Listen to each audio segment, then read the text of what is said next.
Okay, walking away from a mortgage. Now, I've read a lot of articles about this, and apparently, this is a new phenomena.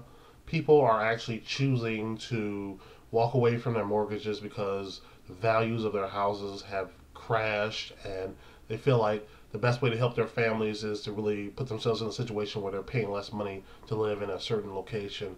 And I've been thinking about the moral aspect of this. I mean, the idea behind a mortgage is that you say, okay, I'm gonna live in this house, but I need a bank to put up money so that I can live in this house, and I will slowly pay the bank off over a period of time, and I'll pay a certain amount of interest on the loan that the bank is putting up.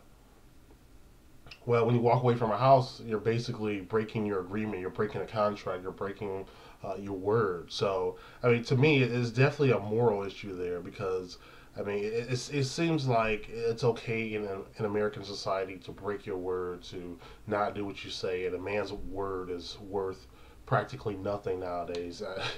I mean, I guess that's one of the reasons why it's important for me to always keep my word. If I say I'm going to do something, I'm going to do it.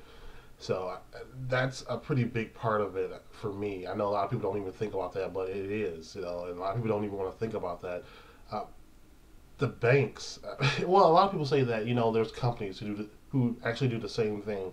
They walk away from mortgages. For example, Morgan Stanley walked away from 5 office buildings in San Francisco, and and people are saying that if they can do it, why is it immoral when Americans walk away from their mortgage, when individuals walk away from their mortgage?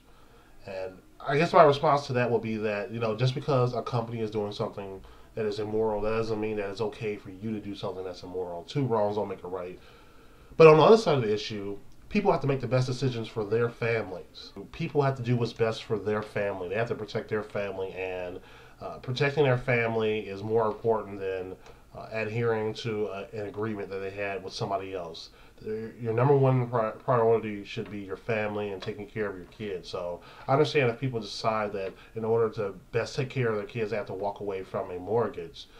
And a lot of times people walk away from their houses not because they did something stupid, but because other people did. Like other people moved into their neighborhoods at the peak of the boom, and they bought houses that they couldn't afford. And when the rates adjusted, they were in trouble, and they end up foreclosing. And if you have too many houses on your block foreclosing, it brings down the value of your house. So even if you did everything correctly, you could suffer because of the actions of other people. So I mean, it's really tricky. There's really no simple answer to this whole question. I mean, there's a lot of questions involving this type of situation, but strategic mortgages. What do you guys think about it?